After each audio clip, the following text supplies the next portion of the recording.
Live from Texas, this is the Will Cain Show, where we begin with a Fox News alert.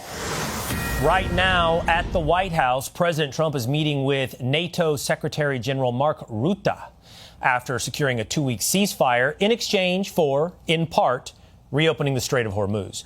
It's a high-stakes meeting for NATO as Trump continues to question, after a denial of flyover rights and impotence from countries like Spain and France, whether or not the alliance benefits the United States. If that meeting opens up or anything is learned, we will bring that to you.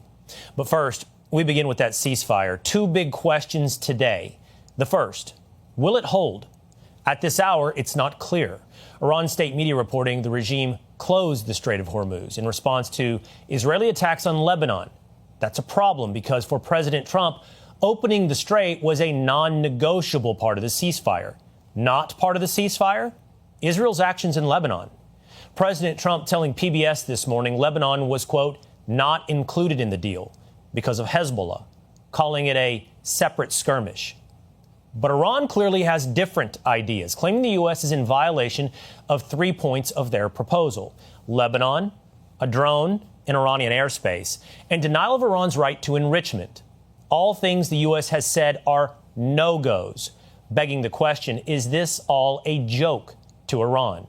Still, the White House today says, rest assured, the strait is open.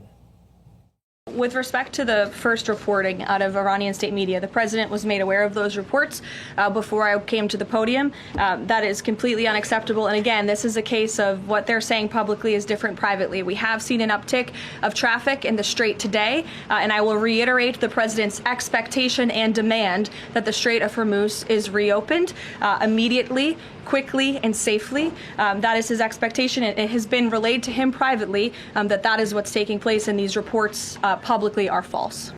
Another good sign, sending in heavy hitters for negotiations, including Vice President Vance, who just spoke in the last 30 minutes on Iran.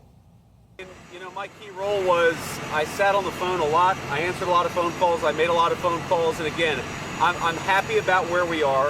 I think the president has struck a good deal for the American people, but fundamentally, the Iranians have got to take the next step, or the president has a lot of options to go back to the war. I wanted to be involved because I thought I could make a difference, and obviously I think the people really on the ground doing the day-to-day negotiating have been Steve and Jared. They've done a great job, but we're going to keep on working this as a team, as we always have.